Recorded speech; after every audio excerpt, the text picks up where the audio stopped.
Hello বন্ধুরা, আজকের মেনুতে কী আছে সেটাই তোমাদের সঙ্গে শেয়ার করছি। প্রথমেই মাছের ঝোলটা বসানো দেখিয়ে দিচ্ছি। চলো কথা না বাড়িয়ে দেখে নিই কী কী মেনু আছে। প্রথমে আছে আম, তারপরে আছে সাদা ঝরঝরে ভাত,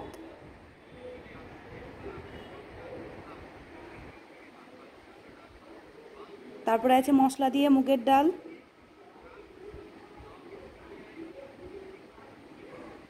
কাঁকরোল ভাজা, দু রকমের মাছ ভাজা,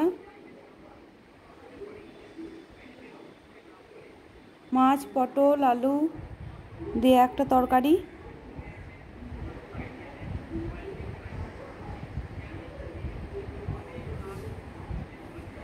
আর এইখানে আছে তেঁতুল মাছ। টাটা বন্ধুরা।